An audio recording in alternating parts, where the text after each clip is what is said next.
Hola, què tal? Com esteu? Espero que estigueu superbé, benvinguts a un nou vídeo. M'està costant bastant gravar aquest vídeo perquè porto uns dies bastant xop amb la regla, com baixa d'energia, no sé si em falta ferro, no sé ben bé què és, però no m'acabo de veure bé.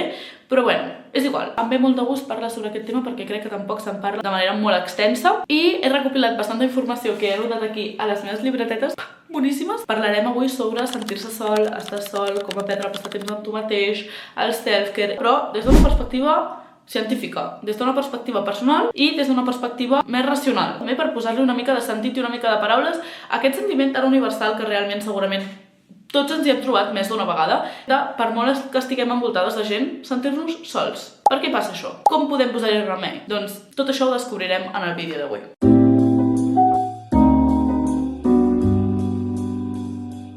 Abans de res, crec que és bastant evident, però jo no soc psicòloga ni cap professional de res, així que tot el que explicaré avui ho he recopilat de diverses fonts científiques, les quals us deixaré a la biografia per si les voleu consultar o per si voleu saber més detalls sobre aquests temes, i jo els he resumit i els explicaré combinats també amb la meva opinió i amb la meva experiència personal, de manera que això no és una veritat universal, però bueno, això està per entretenir-nos, per intentar aprendre una mica més de tots i sobretot perquè si algú s'està sentint així, que sàpiga que no esteu sols. Així que res, tenint això en compte, ara sí que sí, comencem. Part d'aquest debat intern que jo he tingut sempre és perquè no acabava d'entendre d'on venia aquest sentiment de solitud, perquè si jo sempre he sigut una nena superafortunada, he tingut una família estructurada, uns pares que m'han estimat moltíssim, estabilitat econòmica, no m'he hagut de preocupar per res, he fet sempre el que m'ha donat la gana.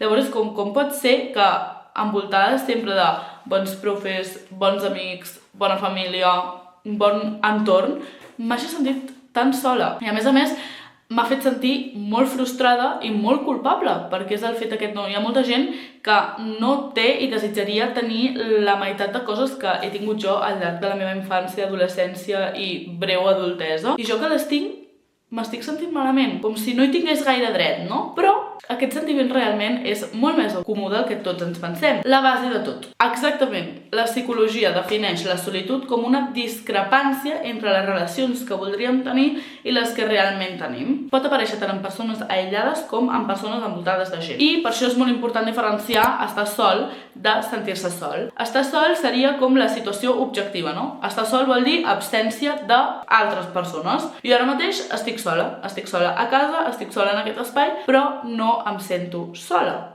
perquè sentir-se sola seria una situació subjectiva, és a dir, una manca de connexió significativa amb les nostres relacions afectives, amb amics, família, etc. I també té components cognitius i emocionals, el fet de sentir-se sol. També cal tenir en compte que el fet d'estar sol, al ser subjectiu, cada persona ho veu d'una manera diferent. Això s'experimenta a través de la història personal de cadascú, la personalitat i les experiències que ens han anat conformant al llarg de la nostra vida. Per això és molt important entendre cas per cas i tot i que les situacions puguin assemblar-se, no es pot jutjar el sentiment d'una persona. Per molt que ho hagis tingut tot, per molt que tu t'hagis sentit molt acompanyat al llarg de la teva infància i ara mateix t'estàs sentint sol, no invalida aquest sentiment. I això no et fa ser pitjor, ni un desagraït, ni mala persona, simplement és com t'estàs sentint i val la pena validar-ho i abraçar-ho. Per què he decidit jo parlar d'aquest tema avui? Primer de tot, com ja us he dit, per normalitzar-ho. Segon, perquè és una part força clau dels meus darrers mesos i de la meva experiència personal. I és que, com bé sabeu i sabreu, jo sóc una persona que sempre he fet molts plans sola, he predicat molt sobre l'autocura, sobre aprendre a estar amb un mateix, però sí que és cert que els darrers mesos, fins i tot els darrers un any i mig o així, quan estava amb la meva parella per situacions X i per situacions Y, vaig com desaprendre-ho, no? I no va ser fins que ho vam deixar, fins que em vaig tornar a quedar soltera, que em vaig adonar que tenia una por profunda a estar sola. Em sentia molt sola durant aquella relació i el fet de deixar-la em feia pensar que si ja em sentia sola estant amb algú, el fet de no tenir aquesta persona em faria quedar-me totalment sola. De manera que vaig intentar buscar sempre un suport amb persones externes, no amb una persona concreta, sinó en fer plans amb els amics, en fer plans amb la meva mare, en tenir com la ment sempre ocupada per intentar evitar estar sola per la por a sentir-me sola. És cert que hi va haver com un temps, sobretot a l'estiu, que el fet de no tenir un plan o de trobar-me unes hores mortes m'angoixava moltíssim. I aquí vaig detectar que hi havia un problema, perquè jo, que sempre presumia de saber anar a dinar sola, poder anar al cine sola i fer moltíssimes coses, de fet teniu vídeos d'aquests al canal i que són totalment veritat, ho havia deixat de ser i no acabava d'entendre tampoc per què. I va ser quan, parlant amb la meva psicòloga, em vaig adonar que realment tot això era una cosa interna, per tant era una cosa que s'havia de treballar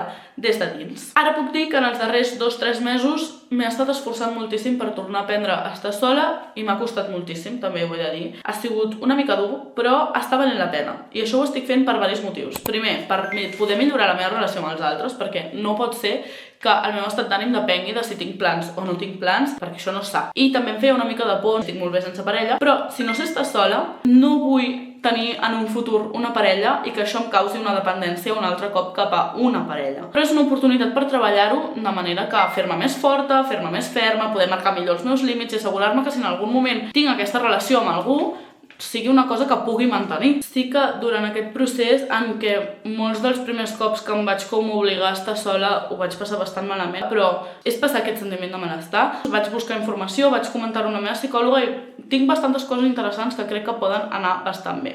Per exemple, per què ens espanta la solitud? Aquesta solitud està vinculada a pors profundes, com la por al rebuig o a ser abandonats, la por a no ser prou valuosos o de no mereixer amor, o la por a la vulnerabilitat emocional, o l'estrès. I aquesta por a la solitud es pot manifestar de dues maneres. Per una banda, les persones que, per por de patir, s'aïllen emocionalment i prenen distància. Estic sol, em sento sol, doncs deixo de parlar amb la gent, m'aïllo, no contesto, perdo el contacte amb les amistats, per tant, no tinc tant contacte amb altres persones, per tant, em sento més sol i així es retroalimenta. Però per altra banda, hi ha les persones que, per por quedar-se soles, s'aferren als altres de manera dependent. I tot això es resumeix en por a estar amb els teus propis pensaments i por a estar amb tu. Aquesta dependència cap a algú, cap a algú, cap a el que sigui, per evitar confrontar aquestes possibles situacions que tu ja anticipes com a negatives. Més enllà de la concepció de solitud és igual a ser un merda, solitud és igual a ser un pringat, solitud és igual a patiment,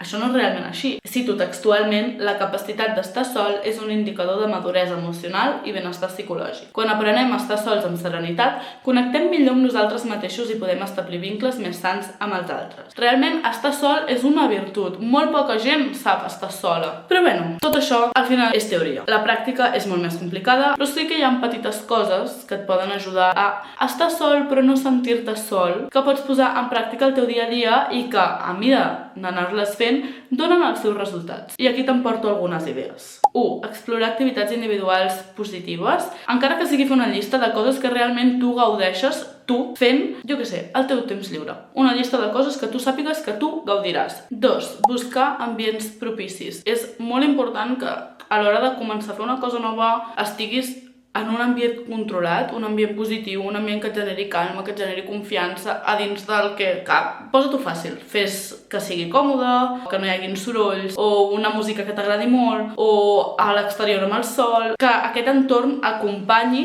a l'ambient positiu de la teva activitat. 3. És també molt important anticipar beneficis, perquè sempre anticipem les coses dolentes que ens poden passar i mai els beneficis que podem tenir. D'aquesta manera aconseguirem motivar-nos molt més, minvar aquests aspectes negatius, equilibrant la llista de pros i de contres i poder identificar i corregir pensaments distorsionats. 4. Posar-se objectius, tenir una finalitat, treballar per alguna cosa dona el sentit vital als éssers humans. Basat en la logoteràpia de Viktor Frankl, és el sentit el que dona direcció, fins i tot en el patiment. Si tu fas les coses amb un motiu, cap a un objectiu i amb un convenciment, fins i tot els moments en què ho pots passar millor o pitjor seguiran tenint sentit i et seguiran empenyent cap al resultat on vols arribar. Quan tens un propòsit, els teus pensaments el que fan és deixar de banda el què em falta, què no tinc i passar a què puc aportar, què puc afegir. L'atenció passa a l'acció. I aquest enfocament genera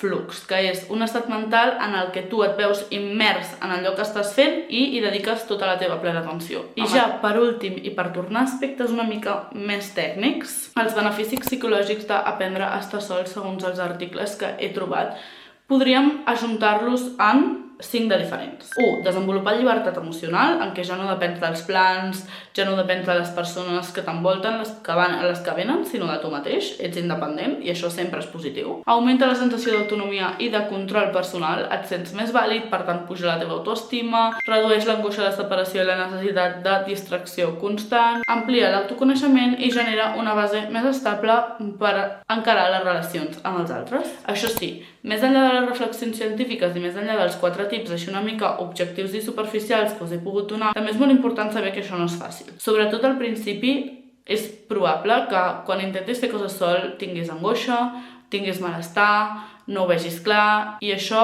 és el més complicat de tot. Però a llarg termini arribarà un cop que miraràs enrere i diràs, ostres, realment això que ara és tan normal per mi és una cosa que abans no m'hagués ni pogut ni plantejar. I aquí és on veuràs els beneficis i és on creixeràs personalment. Moltes vegades, sobretot quan tenim dolor en períodes de temps molt llargs, ens acostumem a aquest dolor. Fem que això sigui la nostra zona de confort. Hem de ser conscients de manera racional que això no és així, que és una sensació totalment subjectiva i que per poder sentir-nos bé hem de poder trencar amb aquesta roda i amb aquest cicle. Així que bueno, aquests són els meus tips, aquesta ha sigut la xerrata d'avui. Espero que no hagi sigut molt xapa i espero que aquest format de vídeos, així també una mica més amb rerefons científic, us siguin útils. Ja m'ho direu. Adeu!